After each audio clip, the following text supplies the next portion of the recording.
하나님의 말씀은 마가복음 9장 1절에서 13절 말씀입니다. 마가복음 9장 1절에서 13절 말씀, 우리 한 절씩 교독하시겠습니다. 또 그들에게 이르시되 내가 진실로 너희에게 이르노니 여기 서 있는 사람 중에 죽기 전에 하나님의 나라가 권능으로 임하는 것을 볼 자들도 있느니라 하시니라.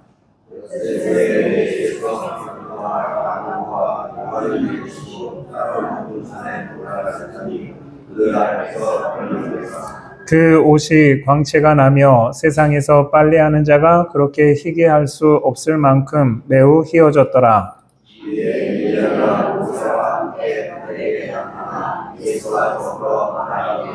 베드로가 예수께 고하되 라삐여 우리가 여기 있는 것이 좋사오니 우리가 초막 셋을 짓되 하나는 주를 위하여 하나는 모세를 위하여 하나는 엘리야를 위하여 하사이다 하니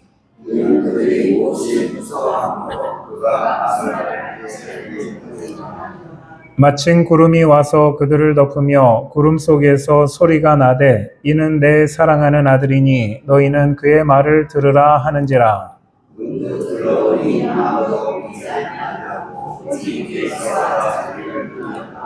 그들이 산에서 내려올 때에 예수께서 경고하시되 인자가 죽은 자 가운데서 살아날 때까지는 본 것을 아무에게도 이르지 말라 하시니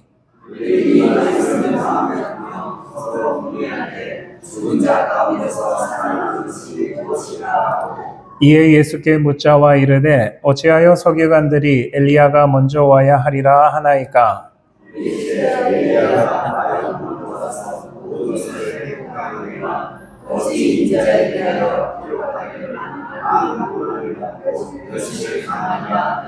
함께 읽겠습니다. 그러나 내가 너희에게 이르노니 엘리야가 왔으되 기록된 바와 같이 사람들이 함부로 대우하였느니라 하시니라. 아멘. 네, 우리 옆자리에 앉으신 분들과 우리 인사하실 때 오늘은 이렇게 인사하겠습니다. 여름이 지나고 가을이 왔습니다 라고 인사하도록 하겠습니다. 인사하겠습니다. 여름이 지나고 가을이 왔습니다. 우리가 단어 하나인데 여름이라고 하면 좀 이렇게 뭔가 갑갑하고 답답하고 그런 이 마음인데 또 가을이라고 그렇게 얘기하면 뭔가 이렇게 시원하고 또 좋고 이러한 모습이 우리 모두에게 같이 있는 줄 압니다. 여러분들 이러한 이 가을이 왔다라는 거 하나님께서 우리 가운데 신실하시게 지금도 역사하신다라는 것을 우리가 기억하는 그런 은혜가 있길 바랍니다. 오늘 하나님의 말씀 마가복음 9장 1절에서 13절 말씀을 통하여서 우리는 변형 되신 예수님이라고 하는 그러한 이 말씀으로 여러분들 우리가 함께 은혜를 나누기를 원합니다. 여러분들 예전에 연탄 다 떼보셨죠? 연탄과 다이아몬드의 공통점은 무엇일까요? 연탄과 다이아몬드의 공통점. 여러분들 연탄은 한 장에 지금 가격이 제가 정확하게 얼마인지 모르지만 딱 10년 전에는 연탄 한 장에 700원이었습니다. 그러니까 아마 지금 1,000원이다 라고 얘기한다면 다이아몬드 1캐럿은 제 새끼 손톱 정도밖에 되지 않는 그런 이 작은 건데 이 다이아몬드는 수천만 원에 이릅니다. 연탄은 검정색이고 다이아몬드는 찬란한 빛이 납니다. 그러면 우리가 생각할 때 이 연탄과 다이아몬드의 공통점이 전혀 없을 것 같은데 이 연탄과 다이아몬드에게는 분명한 공통점이 있습니다. 아주 확실한 공통점이 있는데 그것이 무엇이냐면 성분이 똑같다 하는 것입니다. 여러분들 그 성분이 똑같습니다. 조금도 차이 나지 않습니다. 여러분들 그 성분이 뭐냐면 탄소 덩어리예요. 탄소 덩어리. 석탄도 탄소 덩어리, 다이아몬드도 탄소 덩어리라고 하는 것이 여러분들 똑같습니다. 둘 다 탄소 덩어리라고 연탄과 다이아몬드가 똑같다라고 그렇게 말할 사람은 없습니다. 성분이 똑같지만 이 연탄과 다이아몬드는 완전히 다른 그러한 이 물질입니다. 땅속에서 석탄이 어떻게 변형되어서 다이아몬드가 되느냐라는 것은 우리가 정확하게는 알지 못합니다. 그런데 오늘 이 말씀을 통해서 우리가 볼 때에 예수님께서도 빌립보 가이사랴에서 말씀하시고 오늘 이 변화산에서의 예수님이 변형되셨다라고 얘기하시는데, 이 예수님의 변형되심이 마치 우리가 여러분들 세상에서 비교할 수 있는 석탄과 이 다이아몬드의 변형과 같은 그러한 놀라운 변형, 이것이 오늘 있었다는 것을 우리는 이 말씀을 통해서 깨닫게 되는 것입니다. 예수님께서 지난주에 우리가 말씀을 한번 살펴본 것처럼 빌립보 가이사랴에서 제자들에게 처음으로 이르신 그러한 이 말씀이 있는데, 인자가 많은 고난을 받고 장로들과 대제사장들과 서기관들에게 버림받아 죽임을 당하고 사흘 만에 살아나야 할 것을 비로소 그들에게 가르치시되라고 말합니다. 여러분들, 이 말은 비로소 제자들에게 이 말씀을 하셨다라는 것은 이전에, 지금 빌립보 가이사랴 이전에는 예수님이 그런 말씀을 제자들에게 하신 적이 없다라는 것이 성경이 우리에게 주시는 그러한 이 말씀입니다.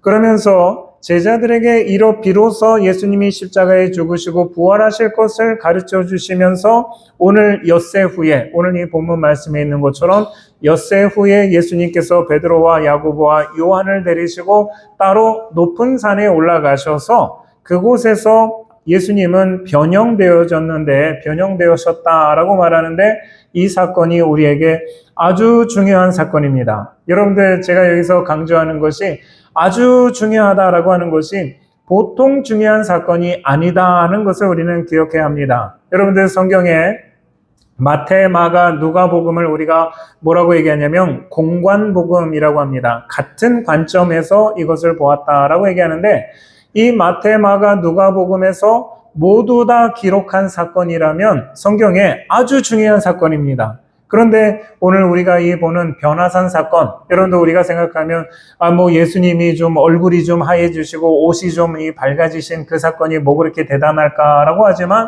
여러분들 이것이 우리에게도 아주 중요한 사건이고 마태, 마가, 누가도 이것을 중요하게 기록하고 있습니다.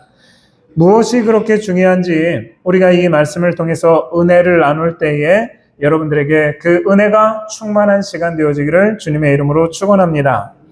변화산 사건이 중요한 이유는 하나님의 나라가 권능으로 임하는 것, 이것을 베드로와 야고보와 요한이 본 사건이기 때문입니다. 여러분들 1절 말씀을 다시 보시면, 또 그들에게 이르시되 내가 진실로 너희에게 이르노니 여기 서 있는 사람 중에서 죽기 전에 하나님 나라가 권능으로 임하는 것을 볼 자들도 있느니라 하시니라 라고 말합니다. 여러분들, 하나님의 나라가 권능으로 임한다. 여러분들, 이 백성들 가운데 하나님의 나라가 임하는 것을 볼 자들도 있다라고 그렇게 말씀을 하셨는데, 이 사건에 대해서 마태, 마가, 누가복음에서 모두 기록되었다라고 얘기하니까, 그러면 여러분들 마태복음에서는 지금 이 말씀을 뭐라고 얘기하느냐라는 것을 우리가 살펴보면, 마태복음 16장 28절에 이렇게 말합니다. 진실로 너희에게 이르노니 여기 서 있는 사람 중에 죽기 전에 인자가, 여러분들 인자가 누굽니까? 예수님을 이야기합니다. 예수가 그 왕권을 가지고 오는 것을 볼 자들도 있느니라. 여러분들, 이 말씀은 하나님 나라가 임하는데 그 하나님 나라의 왕권을 누가 갖는다는 겁니까? 예수님이 가지셨다라는 그 이야기를 여러분들 우리는 이 말씀을 통해서 알게 되는 것입니다. 그리고 뿐만 아니라 누가복음 9장 27절에도 똑같은 그 말씀을 하시는데 조금 다르게 표현합니다. 내가 참으로 너에게 이르노니 여기 서 있는 사람 중에 죽기 전에 하나님 나라를 볼 자들도 있느니라 라고 말합니다. 여러분들, 하나님의 나라를 잠시 이렇게 보는 걸까요? 아니면 하나님의 나라가 임했기 때문에 여러분들 이것을 보는 걸까요? 하나님의 나라가 임했기 때문에 여러분들 이것을 볼 자가 있다라고 그렇게 말씀하시는데, 우리가 이 마태, 마가, 누가복음의 이 세 복음서의 이 말씀을 우리가 종합해 보면 하나님의 나라가 우리 가운데 임하는데, 그때 하나님께서는 예수님에게 하나님 나라의 모든 왕권을 예수님에게 주시는 것이고, 즉 이 변화산 사건의 사건은 여러분들 그냥 예수님이 그냥 이 옷이 좀 하얘지는 그런 이 사건이 아니라 하나님 나라의 왕이 즉위식을 하는 그러한 이 순간의 모습을 우리에게 설명하고 있다는 것입니다. 그렇기 때문에 오늘 이 본문에서 본문인 마가복음에서 말하는 하나님 나라가 권능으로 임하는 것, 이것은 예수님께서 하나님 나라의 왕권을 받으시는 사건을 말하는 것이고, 이것이 오늘 본문에서 변화산 사건입니다. 그렇기 때문에 4절 말씀에 보면 엘리야가 모세와 함께 그들에게 나타나 예수와 더불어 말하거늘 이라고 얘기하는데, 여러분들 이 모세와 엘리야와 모세는 이미 여러분들 우리가 쉽게 말하면 구약의 인물입니다. 그런데 이 구약의 인물이 지금 어디에 나와 있냐면 이 변화산 사건에서 나와서 예수님과 더불어 말을 하고 있다 말합니다. 모세는 어떤 사람입니까? 하나님께서 창세기, 출애굽기, 레위기, 민수기, 신명기 처음 이 성경에 모세 오경을 기록하도록 하신 분이기 때문에 이 모세는 구약의 말씀의 대표자입니다. 성경 말씀, 하나님의 말씀의 대표자가 여러분들 모세입니다. 엘리야는 누굴까요? 많은 선지자가 그 이후에 성경을 기록하는데 이 선지자들의 대표, 이 사람이 엘리야 선지자입니다. 그렇기 때문에 모세와 엘리야를 통하여서 지금 하나님 나라의 왕위 즉위식, 왕위 수여식을 하는 그 가운데에 이 모세와 엘리야를 하나님께서는 증인으로 부르셨다라는 겁니다. 여러분들 증인으로 부르신 그러한 이 모습이에요. 여러분들 우리나라에서 결혼식 할 때 우리나라는 들러리를 세우지 않습니다. 여러분들 들러리는 어떤 역할을 하냐면 그냥 뭐 신부, 신랑 옆에서 그냥 이렇게 따라다니는 그런 사람이 아니라 들러리에게 있어서 가장 중요한 것은 내가 이 결혼의 증인입니다 라고 하는 사인을 하는 것이 여러분들 아주 중요한 들러리의 역할입니다.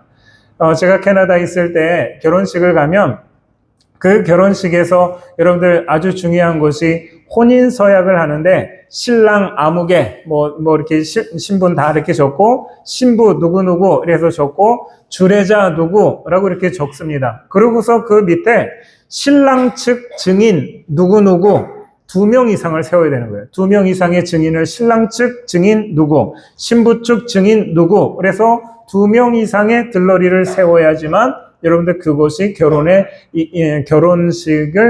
결혼식뿐만 아니라 공식적인 그런 결혼이다라고 승인을 받습니다. 근데 여러분들 우리는 그런 모습이 없지만 이 성경에서 지금 이야기하는 이 예수님께서 하늘나라의 왕위 즉위식을 할 때에도 하나님께서는 2사람을 부르신 거예요. 누굽니까? 엘리야와 모세를 통하여서 이 왕위 수여식의 증인으로 하나님 부르신 거예요. 그러면 여러분들 예수님은 누구를 부르셨을까요? 베드로와 야고보와 요한, 이 예수님의 3명의 제자를 부르시면서 그 왕위 즉위식, 하나님 나라의 왕위 즉위식의 이 증인으로 세우신 것이 바로 오늘 이 변화산 사건이다라는 것을 우리는 기억해야 합니다. 하나님 나라의 왕권을 받으신 예수님은 제자들 앞에서 변형되셨다라고 얘기하는데, 이 변형이라고 하는 것은 외모가 변한 것을 말하지 않습니다. 여러분들 처음에 우리가 연탄과 다이아몬드가 똑같은 성분이다 라고 말하지만 연탄과 다이아몬드를 똑같다라고 그렇게 말하는 사람이 없습니다. 여러분들 마찬가지로 예수님은 이 이전에도, 변화산 사건 이전에도 하나님의 아들이시고 그리스도시고, 또한 여러분들 이 죽은 자를 살리시고 병든 자를 고쳐주시고 안진뱅이를 일으켜주시는 그런 하나님의 아들이셨지만, 그 하나님의 아들이신 그 예수님이 이 변화산 사건에서 여러분들 어떤 모습으로 변형되셨냐라고 말한다면, 외모가 변화되진, 그의 옷이 변화되진 그러한 모습이, 그것보다 더 중요한 것은 하늘과 땅에 하나님 나라의 왕권을 부여받으신 것이 여러분들 가장 중요한 변화의 사건이다라는 것을 우리는 기억해야 합니다.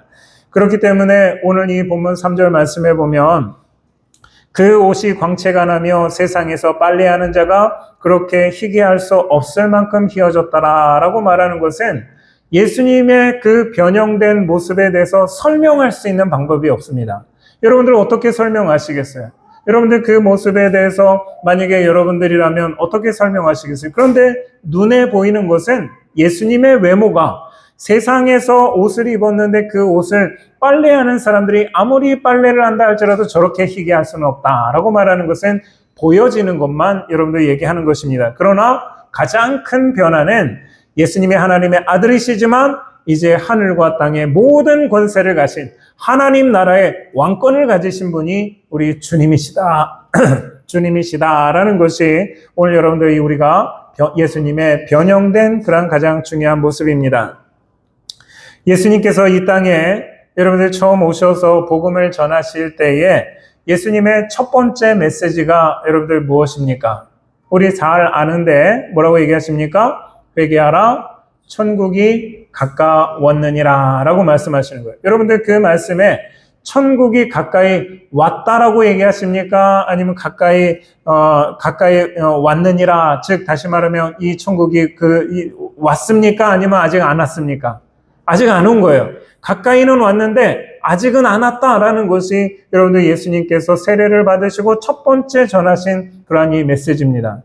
그렇다면 오늘 여러분들 이 변화산 사건은 하나님 나라가 임하는 그 시점을 여러분들 이야기하고 그 하나님의 나라가 임하면서 그 하나님의 나라의 모든 통치가 예수님에게 있다라고 그렇게 말한다면 오늘 이 본문부터는 여러분들 이 마가복음 9장에서부터는 이제 이 말씀을 여러분들 우리에게 어떻게 변화해야 되느냐라고 말한다면 회개하라 천국이 왔느니라 라고 하는 그 말씀으로 변화해야 되는 것이 오늘 이 마가복음 9장의 사건입니다. 그렇다면 여러분들 이것에 대한 성경의 증거가 무엇이냐라고 말한다면 예수님께서 하나님으로부터 하나님 나라의 왕권을 받으신 그 증거가 무엇이냐라고 말한다면 여러분들 예수님 부활하신 후에 마태복음 28장에 예수님께서 제자들에게 이런 말씀하십니다. 그러므로 너희는 가서 모든 민족을 제자로 삼아 아버지와 아들과 성령의 이름으로 세례를 주라 라고 하는 그 말씀 우리가 잘 압니다. 그런데 바로 그 말씀 바로 앞절에 있는 그 말씀이 무엇이냐면 예수께서 나와 말씀하여 이르시되 하늘과 땅의 모든 권세를 내게 주셨으니 라고 말합니다. 하늘과 땅의 모든 권세를 하나님이 예수님에게 주셨다라고 말하는데 언제 주셨을까요? 언제 하나님께서 예수님에게 하늘과 땅의 모든 권세를 주셨습니까? 이 변화산 사건 이때 주신 거예요. 여러분들 이때 하나님께서 하나님 나라의 왕권을 인자가 그 하나님 나라의 왕권을 받으신 그 순간이 여러분들 이 변화산 사건이라는 것입니다. 그렇기 때문에 이 사건이 우리에게 얼마나 중요한 그러한 이 사건이냐 하는 것입니다. 여러분들 그래서 하늘에서 여러분들 이 구름 가운데서 소리가 나는데 이는 내 사랑하는 아들이니 너희는 그의 말을 들으라 라고 하는 하나님의 음성이 제자들에게 들립니다. 여러분들 이 소리가 났다라고 하는 것이 그냥 소리가 났구나 라고 하는 것이 아니라 이 말씀을 우리가 해석해 본다면 예수님이 하늘과 땅의 모든 권세를 지신 여러분들 하나님 나라의 왕이시라면 그 왕 앞에 왕의 음성을 듣는 것이 여러분들 백성들의 모습입니까? 아닙니까?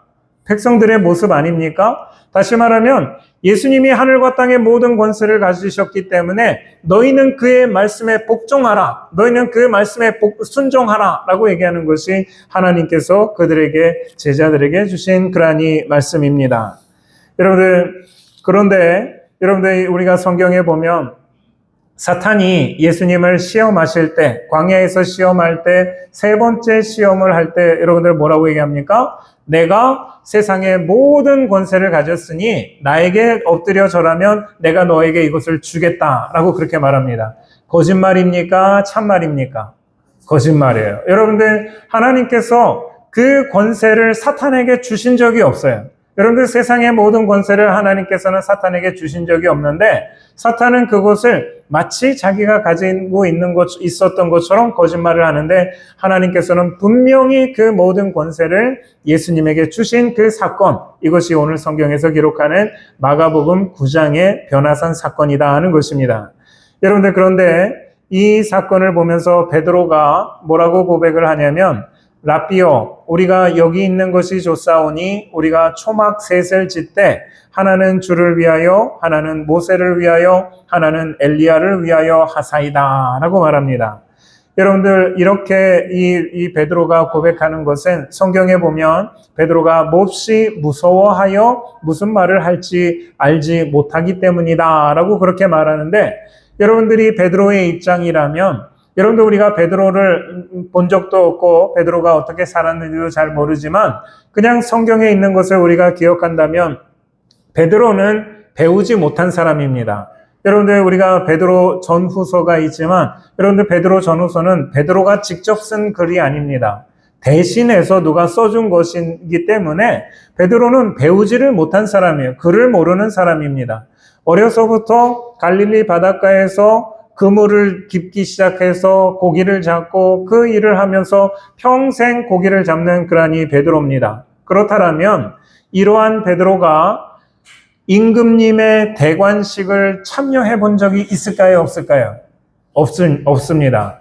여러분들 임금님의 대관식에 초청받는다. 이거는 여러분들 상상할 일도 아니지만 그러면 여러분들 분명히 그가 갈릴리 바닷가에서 여러분들 고기를 잡았다라면 그 갈릴리 지방에 여러분들 쉽게 말하면 군수, 우리나라로 말하면 군수 취임식에 초대받아서 간 적은 있었을까요? 없었을까요? 아마 그것도 없었을 것입니다.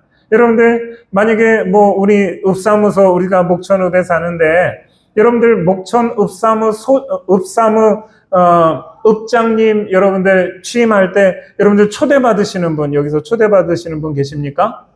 없으시죠? 저도 초대를 못 받습니다. 여러분들 그런데 베드로도 마찬가지로 그 갈릴리 바닷가에 아마 어촌계장 취임식에도 여러분들 초대받아 본 적이 없는 그런 이 베드로인데 지금 이 베드로가 어디에 지금 초대되어 있는 겁니까? 하나님 나라의 임금이 되는 그 왕위 수여식에 그 자리에 여러분들 증인으로서 초대되어진 이 베드로를 보면 이게 도대체 내가 세상에 한 번도 경험할 수 없는 그러한 일들을 내가 경험한다. 여러분들 당연히 그 모습을 어리둥절하는 것이 너무나 당연한 그런 모습입니다. 그러나 오늘 이 베드로의 말을 여러분들 우리가 생각해 보면 나름 그것은 믿음의 고백이다라는 것을 우리가 기억해야 합니다. 여러분들 베드로가 뭐라고 얘기하냐면 우리가 여기 있는 것이 좋사오니 라고 그렇게 말하는데 베드로와 제자들은 예수님께서 하나님 나라의 왕권을 받으시는 것을 기다리고 있는 사람입니다. 여러분들 그래서 예수님께서 예루살렘에 올라가실 때에 그때 예수님의 제자들이 무엇을 가지고 여러분들 서로 싸웁니까? 내가 예수님의 오른편에 앉겠다. 내가 왼편에 앉겠다. 이것을 가지고 여러분들 다투는 그것이 예수님의 제자들의 모습인 것처럼 그들은 여러분들 늘 가지고 있는 생각이 예수님이 왕위를 잡으면 내가 예수님의 오른편에 서겠다. 내가 예수님의 왼편에 서겠다라고 하는 것이 여러분들 제자들의 모습입니다. 뿐만 아니라 우리가 지난 시간에 살펴본 것처럼 빌립보 가이사랴에서 예수님께서 제자들에게 내가 많은 장로들과 대제사장들과 서기관들에게 버림받아 죽임을 당하고 사흘 만에 살아나야 할 것을 비로소 그들에게 가르치셨다, 말씀하셨다라고 얘기했을 때 베드로가 예수님에게 어떻게 합니까? 베드로가 예수를 붙들고 항변하매라고 그렇게 얘기를 했어요. 여러분들 여기서 말하는 항변이라고 얘기하는 것은 여러분들 우리가 지난 시간에 말씀을 드렸다시피 예수님의 멱살을 잡는 거예요. 멱살을 잡고 예수님 제발 좀 그런 얘기 좀 하지 마세요. 그런 말도 안 되는 소리 좀 하지 마세요. 어떻게 사람이 죽었다가 살아납니까? 예수님 부활하신다라고 얘기하시는데 어떻게 죽었다 살아납니까? 지금 여기가 어딘지 아십니까? 빌립보 가이사랴입니다. 고급진 사람들, 훌륭한 사람들, 멋있는 사람들이 여기서 그냥 긴 이 비단 옷을 입고서 이렇게 하늘하늘 움직이는데 그들에게 맞는 얘기 좀 해주십시오. 맨날 왜 죽는다, 산다, 고난받는다 그 얘기 지겹습니다. 하지 마십시오. 여러분들 이게 항변하다라고 하는 그 뜻입니다. 그런데 이 사건이 있은 후 엿새 후에 여러분들 베드로가 기대하는 것처럼 예수님께서 하늘나라의 왕위를 받으시는 그 모습을 보면서 여러분들 이 베드로의 마음은 어땠을까요? 와, 드디어 됐구나. 드디어 예수님이 하늘나라에 그 왕위를 받으셨구나. 그러면 내가 그 예수님의 오른쪽에 앉을지 왼쪽에 앉을지 나는 당연히 오른쪽에 앉겠지? 여러분들 이런 기대를 안 하겠습니까? 그러니까 베드로가 뭐라고 얘기할까요? 여기가 좋습니다. 라고 얘기해요. 여기가 좋습니다. 딴 데 가지 맙시다. 여기가 좋습니다. 주님, 내가 기대하는 거, 내가 원하는 거, 지금까지 내가 예수님을 따라다니면서 내가 기대했던 그 모든 것이 이제 여기서 이루어지는군요. 그러니까 우리 다른 데 가지 말고 여기 있읍시다. 라고 말하는 것이 우리가 여기 있는 것이 좋습니다. 라고 하는 이 베드로의 고백이다 하는 것입니다. 여러분들, 그리고 베드로가 예수님에게 이러한 제안을 합니다. 초막 셋을 짓겠습니다. 라고 하는 그러한 제안을 하는 거예요. 여러분들, 이 제안을 우리가 들으면서 베드로가 벽돌집은 지을 능력이 없을까요? 여러분들, 아니면 나무를 켜서 멋진 2층 집은 여러분들 못 지을까요? 왜 베드로는 여기서 초막 셋을 짓겠다라고 그렇게 여러분들 고백을 했을까요? 여러분들, 이스라엘 백성들에게는 초막절이라고 하는 절기가 있습니다. 이 절기는 우리가 다른 말로 장막절이라고도 얘기하고 그것을 수장절이라고도 그렇게 이야기를 합니다. 그런데 이 초막절은 이스라엘 백성들이 출애굽하고 나서 광야를 지나는데 40년 동안 광야를 지날 때 여러분들 그들에게 스케줄이라는 것이 있었습니까? 없습니까? 없습니다. 하나님께서 오늘 아침에 일어나서 가자 그러면 여러분들 가야 되는 거고, 하나님께서 안 간다 그러면 여러분들 2년이라도 그 자리에서 머물면서 지내는 것이 이스라엘 백성들의 광야 생활입니다. 그렇기 때문에 그것을 기억하면서 하나님께서 우리를 인도하시고 하나님께서 우리에게 모든 길을 인도하신다라는 것을 고백하면서 이스라엘 백성들이 1년에 일주일 텐트를 치고 아니면 초막에서 거주하면서 내가 하나님을 온전히 따릅니다 라고 하는 그러한 이 신앙 고백으로서 드리는 것이 초막절의 그러한 이 절기입니다. 그런데 여러분들, 오늘 이 베드로가 예수님에게 여기다 말씀하는 것이 내가 여기 초막을 셋을 짓겠습니다 라고 하는 그 이야기는 내가 여기에 계속 머무르겠습니다 라는 얘기일까요? 아니면 7일, 일주일만 머무르겠습니다 라고 하는 그런 얘기일까요? 일주일 머물겠다라는 얘기, 일주일. 여러분들, 그 얘기는 성경에 우리에게 그 초막절을 지키는 것처럼 내가 여기에 머물면서 내 신앙의 고백, 내 믿음의 고백으로 그거를 드리지만 내가 그래도 이 세상에 내려가서 예수님이 이 땅에 하나님 나라의 왕위가 되셨으니까 내가 그것은 그 이후에 내가 하겠습니다 라고 하는 여러분들 그러한 이 베드로의 그 마음이 여기 있다는 것입니다. 여러분들, 그렇기 때문에 이것을 베드로의 신앙 고백이다 라고 그렇게 말할 수 있는 겁니다. 그리고 예수님은 제자들에게 경고하십니다. 인자가 죽은 자 가운데서 살아날 때까지 본 것을 아무에게도 이르지 말라라고 말씀하십니다. 여러분들, 그러면 베드로가 이 변화산에서 본 그 사건에 대해서 사람들에게 아니면 제자들에게 이 이야기를 했을까요? 안 했을까요? 언제 했을까요? 그러면 했습니다. 분명히 했어요. 언제 했을까요? 예수님께서 분명히 제자들에게 인자가 죽은 자 가운데서 살아날 때까지는 이라는 그 단서를 여러분들 붙이셨어요. 아마 우리가 성경에 그 전까지는 베드로가 그 이야기를 안 한 것이 분명합니다. 그런데 이 베드로가 그러면 변화산 사건의 그 내용에 대해서 말을 했느냐 안 했느냐라고 하는 것에 중요한 증거가 두 개 있는데 그 중요한 증거는 말을 했다라는 거예요. 어디서 했느냐? 죄송합니다. 베드로후서 1장 16절에서 18절 말씀을 보면 여러분들 여기서 예수님의 이 변화산 사건, 여기에 대해서 베드로가 언급하는 것이 있는데 뭐라고 얘기하냐면 우리 주 예수 그리스도의 능력과 강림하심을 너희에게 알게 한 것이라고 말하는데, 여러분들, 이 말은 변화산 사건에서 그리스도가 능력과 강림하심을 받은 그 사건에 대해서 우리가 너희에게 말을 했는데 그 말에 대해서 사람들이 뭐라고 표현하냐면 교묘히 만든 이야기를 따른 것이다 라고 말하는 거예요. 교묘히 만든 이야기. 그 말은 무슨 말일까요? 신화다. 신화야. 이건 거짓된 말이야. 꾸며낸 이야기야. 라고 말하는 것인데 그 말이 아니다. 라는 것을 이야기하면서 여러분들, 베드로가 이렇게 말합니다. 우리는 그의 크신 위엄을 친히 본 자라. 내가 그것을 직접 변화산에서 내가 내 눈으로 똑똑히 봤다라고 그렇게 말합니다. 그러면서 지극히 큰 영광 중에서 이러한 소리가 그에게 나기를 이는 내 사랑하는 아들이요 내 기뻐하는 자라 하실 때에 그가 하나님 아버지께 존귀와 영광을 받으셨느니라. 여러분들 그 무슨 말입니까? 하나님께서 우리 여호와 하나님께서 예수님에게 존귀와 영광을 주시는데 그것이 무엇이냐면 하늘나라 왕권을 주셨다라는 것을 베드로후서 1장에서 우리에게 말합니다. 뿐만 아니라 여러분들 우리가 이 마가복음을 우리가 이제 보고 있는데 마가를 여러분들 우리 성경에서 마가가 어떤 존재냐? 성경에 마가가 예수님의 제자입니까? 아닙니까?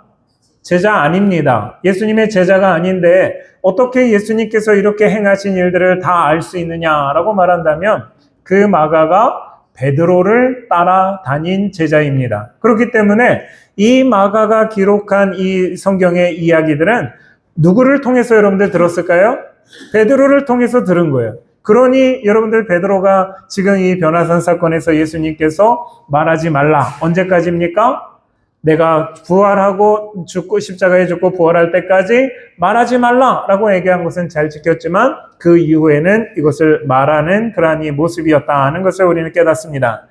그러므로 예수님의 변화산 사건은 우리에게 하나님의 나라 또 예수님의 통치가 시작된 아주 중요한 시점입니다. 여러분들 하나님의 나라의 시작이 언제입니까? 오늘 이 변화산 사건입니다. 2000년 전 이 변화산 사건에서 하나님의 통치가 우리 가운데 이미 시작되었습니다. 그러면 여러분들 이 하나님의 나라가 완성된 걸까요? 아니면 아직 완성되지 못했습니까? 아직 완성되지 못했습니다. 그래서 요한계시록에 보면 그 완성된 하나님의 나라는 새 하늘과 새 땅이 우리 가운데 임한다라고 그렇게 말하는 거예요. 여러분들 그러나 우리가 분명히 기억해야 할 것은 이미 2000년 전에 하나님의 나라가 우리 가운데 시작이 되었는데 이 하나님의 나라에서 예수 그리스도의 통치를 받지 않는 사람이라면 그가 새로 오실 새 하늘과 새 땅에서 그 하나님의 나라를 살아갈 수 있습니까? 없습니까? 없습니다. 여러분들 지금 우리가 이 하나님의 나라를 살면서 예수 그리스도의 통치를 받지 않는 사람은 여러분들 그 오는 새 하늘과 새 땅 그때에서도 여러분들 하나님의 나라를 살아갈 수 없음을 우리가 기억한다면 지금 우리가 살아가는 이때에 여러분들 예수 그리스도의 통치를 받으시는 저와 여러분들 되어지기를 주님의 이름으로 축원합니다. 여러분들 그 통치를 받는다라고 하는 것이 우리가 인생을 살면서 때로는 고난도 당합니다. 때로는 기쁜 일도 우리에게 있습니다. 여러분들 억울한 일도 우리에게 생깁니다. 모든 우리의 삶에 여러 가지 일들이 생기는데 그 모든 것들에 대해서 우리가 그것을 어떻게 받아들이느냐? 여러분들 이러한 일들이 우리 가운데 우연히 생긴 걸까요? 아니면 예수님의 통치하심에 의해서 생긴 걸까요? 그것을 인정하는 건 이것이 바로 예수님의 통치를 받아들이는 우리의 모습이라는 것입니다. 그렇다면 예수님께서 하나님 나라의 왕권을 받으셔서 첫 번째로 하신 일은 무엇일까요? 세상의 임금이 왕권을 받으면 하는 일이 무엇입니까? 지금 우리가 아는 역사를 통해서 본다라면 여러분들 세계의 역사도 그렇고 우리 이 조선의 역사를 통해서도 본다라면 임금이 새로 왕이 되면 가장 첫 번째 하는 일, 여러분들 무엇일까요? 우리나라 대통령도 마찬가지고 미국의 대통령도 마찬가지고 어느 나라의 대통령도 여러분들 다 마찬가지입니다. 왕권을 잡으면 첫 번째 하는 일, 여러분들 그게 뭘까요? 숙청 아닙니까? 숙청. 나를 반대했던 사람들을 제거하는 거, 여러분들 이게 첫 번째 아닙니까? 여러분들 우리가 우리나라에 지금 대통령을 이야기하면은 좀 이제 반발이 있을 수 있으니까 여러분들 예를 들어서 북한의 김정은이 북한의 최고 지도자가 된 이후에 첫 번째 한 일이 여러분들 뭘까요? 자기의 고모부 장성택을 숙청했습니다. 여러분들 장성택을 왜 숙청했을까요? 우리가 생각하면 장성택만큼 능력 있는 사람이 없습니다. 여러분들 자기 밑에다 두면 얼마나 일을 잘하는지 여러분들 내가 그냥 아무것도 안 해도 이 장성택이 그냥 하는 일만 그냥 따르기만 해도 여러분들 북한은 자기가 다스리는 것보다 훨씬 더 잘 삽니다. 그런데 여러분들 왜 숙청할까요? 그 사람들이 장성택에게 모든 관심과 무슨 일이 생기면 그 사람한테 달려가니까 내가 필요한 사람이지만 이 사람을 숙청해서 그 사람들의 시선을 나한테 끌려고 하는 것이 여러분들 모든 이 세상의 임금입니다. 그러하다면 예수님께서 하늘과 땅의 모든 권세, 하늘나라의 왕권을 받아가지고 여러분들 하신 일은 그러면 무엇일까요? 여러분들 예수님께서 지금까지 복음을 전하시면서 바리새인들과 사두개인들에게 여러분들 이 조롱당하시고 그들의 여러분들 이 시험을 많이 겪으셨습니다. 그러면 여러분들 우리 같으면 어떨까요? 아, 내가 이제 하늘과 땅의 모든 권세를 가지고 내가 이제 그 모든 것을 다스리는 그런 자라면 나를 지금까지 괴롭히고 쉽게 말하면 나를 이렇게 끌어내리려고 하던 그 바리새인들과 사두개인들, 내가 너희들에게 번개 한 번씩 내가 한 방씩 내가 주겠다. 시원하게 번개 한 방씩 내가 이렇게 주겠다. 여러분들 그래도 여러분들 우리가 가능한 그런 이야기 아니겠습니까? 왜냐하면 예수님은 하늘과 땅의 모든 권세를 가지신 분이기 때문에 그렇습니다.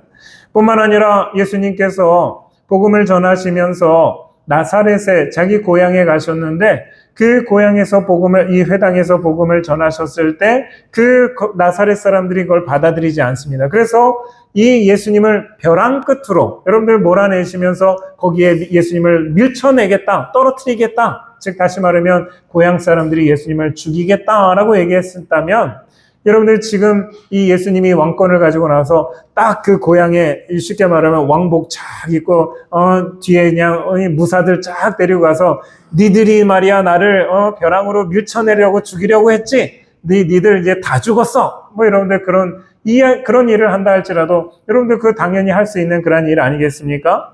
뿐만 아니라 예수님께서 나셨던 그 베들레헴, 그때에 여러분들 예수님이 이 메시아로 왔다라는 그 이야기를 들었던 헤롯이 어떻게 하냐면 2살 이하의 모든 남자 아이를 다 죽이는 그런 사건이 있습니다. 그러면 예수님께서 이제 하늘과 땅의 모든 권세를 가졌으니까 그때 헤롯은 지금 없지만 내가 헤롯의 가문을 완전히 멸망시키겠다라고 해도 여러분들 이것은 충분히 하실 수 있는 그런 일입니다. 그러나 예수님은 그러한 일들을 하신 것이 아니었습니다. 예수님께서 하나님 나라의 왕권을 받으시고 하신 첫 번째 일이 무엇이냐라고 한다면 저와 여러분들의 죄를 사하시기 위해서 많은 고난을 받으시고 장로들과 대제사장들과 서기관들에게 버림받아 십자가에서 죽임을 당하고 사흘 만에 다시 살아나셨다 하는 것입니다. 여러분들 왕권을 가지신 그 임금이 하나님 나라의 그 왕 되신 분이 여러분들 누구를 위해서 대신 죽으셨습니까? 저와 여러분들을 위해서, 나를 위해서 대신 죽는 것이 다른 이 왕들은 남들을 죽이는 것이 첫 번째 일이었는데 그 우리의 주님, 하나님 나라의 그 왕권을 가지신 그 예수님은 남을 죽이는 것이 아니라 자기를 죽여서 오늘 우리를 살리신 것이 오늘 주님의 모습이다 하는 것입니다. 여러분들 이것이 Amazing Grace 아닙니까? 여러분들 이것이 Amazing Love 아닙니까? 우리가 설명할 수 없는 주님의 놀라운 은혜요, 주님의 놀라운 사랑입니다. 그러면 여러분들 만왕의 왕 되시고 하나님 나라의 왕 되신 그 주님이 오늘 우리를 위해서 죽으셨다면 여러분들 세상 사람들이 말하는 이것을 오버스펙이라고 얘기합니다. 너무 지나칩니다. 너무 과합니다. 여러분들 뭐가 너무 과하느냐? 여러분들 만약에 집에 우리 속담에도 있지만 집에 바퀴벌레 하나 생겼다고 집을 불태워서 없애는 사람이 있습니까? 그걸 우리가 그래서 바퀴 잡으려고 초가상간 태우는 격이다 라고 그렇게 말하는데 여러분들 누가 집에 바퀴벌레가 있으니까 집을 홀라당 태워서 바퀴를 잡겠다라고 한다면 여러분들 동의하실 분 계십니까? 아무도 여러분들 동의 안 하시죠? 여러분들 만약에 여러분의 자녀가 10,000원짜리를 하나 벌기 위해서 10,000원이라고 하는 것을 수익을 내기 위해서 1,000,000원을 쓴다. 그러면 여러분들 그것에 대해서 아이고 잘한다 라고 하실 분 있으십니까? 여러분의 자녀가, 내 자녀가 10,000원에 눈이 팔려가지고 그 10,000원 벌려고 1,000,000원을 쓰고 있어요. 그러면 여러분들 잘한다라고 얘기하실까요? 아니요, 그럴 수 없습니다. 그러나 오늘 예수님의 이 모습은, 하나님께서 하시는 그 모습은 아까도 우리가 처음에 말씀드렸던 것처럼 연탄과 여러분들 다이아몬드가 여러분들 이 똑같은 성분이지만 전혀 다른 가치를 여러분들 가지고 있는데, 만약에 여러분의 자녀가, 여러분의 손자가 할아버지, 할머니, 나 과자 사 먹게 1,000원만 주세요 라고 얘기하면 여러분들 그 1,000원짜리를 주는 게 아니라 이딴만한, 연탄만한 다이아몬드를 주면서 야, 여기 있다 라고 주실 분 여러분들 계십니까? 없습니다. 여러분들 마찬가지로 지금 우리 죄를 위해서, 내가 죄인인데 내가 뭐라고, 내가 뭐 그렇게 대단한 사람이라고, 그냥 하나님의 천사 중에 하나, 여러분들 그 천사 하나, 쉽게 말하면 천사 하나 죽여서 내 죄를 구원한다 할지라도 여러분들 그것도 우리가 오버스펙인데, 하나님의 아들 되신 만왕의 왕 되시고 하늘과 땅의 모든 권세를 가지신 그 예수님이 대신, 나의 대신 죽으시면서 나를 구원하신다. 여러분들 거룩한 낭비 아니겠습니까? 그렇기 때문에 오늘 여러분들 우리 한 사람 한 사람은 주님의 놀라운 은혜와 사랑으로 구원받았습니다. 하나님 나라 왕권을 받으신 예수님의 목숨값으로 여러분들을 구원하신 것입니다. 여러분들 우리 한 사람 한 사람은 못난 사람도 있고 잘난 사람도 있고 똑똑한 사람도 있고, 어떤 사람은 분위기 맞추지도 못하고 허튼 소리 하는 그런 사람도 있고, 여러분들 그런데 그 한 사람 한 사람을 위해서 예수님께서, 하나님 나라의 왕 되신 예수님께서 그 목숨을 버리시고 십자가에 죽으시고 여러분의 생명을, 여러분들을 구원하셨다라는 것이 오늘 여러분들 이 성경의 복음인 것입니다. 그렇기 때문에 그러므로 우리의 생명, 여러분들의 생명은, 지금 이 자리에 계신 여러분들의 생명은 여러분의 것이 아닙니다. 내가 내 생명, 나는 내 삶, 내 생명, 내가 마음대로 한다. 여러분들 그것이 아니라 여러분의 생명은 바로 주님의 것입니다. 왜냐하면 주님께서 여러분들을 대신해서 대신 죽으셨기 때문에 그 여러분의 생명은 주님과 연결되어져 있고 그 생명은 주님의 것이다 하는 것입니다. 그렇기 때문에 여러분의 목숨값은 그냥 한 사람의 목숨값이 아닙니다. 여러분들 우리가 한 사람의 목숨값이 아니라 여러분 이 자리에 계신 우리 모두는 하나님 나라의 왕 되신 그분의 목숨값과 여러분들의 목숨값은 똑같다라는 것이 성경이 우리에게 말씀하시는 것입니다. 그래서 내 생명이 예수의 생명과 연결되어져 있고 여러분들의 생명은 예수님과 연결되어진 이 생명입니다. 그래서 그 생명이 여러분들 우리가 성경에 보면 영생한다라고 얘기할 때 그 영생의 의미가 주님과 그 생명이 연결되어져 있는 사람이 영생하는 것이지, 연결되어져 있지 않는 사람은 멸망하는 것이 여러분들 성경이 우리에게 말하는 것입니다. 그래서 예수님께서도 누구든지 나를 믿으면 죽어도 살겠고 무릇 살아서 믿는 자는 영원히 죽지 아니하리라 라고 얘기하셨을 때에 그 사람이 예수님과 그 생명으로 연결되어져 있기 때문에 여러분들 우리에게는 영생이라는 것이 우리에게 존재한다는 것입니다. 그러니 어찌 내가 하찮은 존재일 수 있겠습니까? 여러분들 이 자리에 계신 한 분도 우리에게는 하찮은 존재가 없습니다. 여러분들 그러므로 내가 주님과 연결되어진, 내 목숨값은 하나님의 아들이신 예수님의 이 하늘나라에 임금된 그 목숨값이다 라는 것을 우리가 기억하는 저와 여러분들 되어지기를 주님의 이름으로 축원합니다. 기도하겠습니다. 받으시고 하나님 나라의 왕권을 받으시고 하신 일이 겨우 죄인인 나를 살리기 위해서 대신 십자가에 죽으셨습니다. 그 사랑을 지금은 이해할 수 없습니다. 그러나 그런 사랑이 아니었다면 내가 구원받지 못했다는 것을 깨닫습니다. 염치 없지만 나도 주님을 사랑합니다. 주님께 드릴 것은 없지만 나는 주님의 것입니다. 나를 받아 주시옵소서. 예수님 이름으로 기도하옵나이다. 아멘.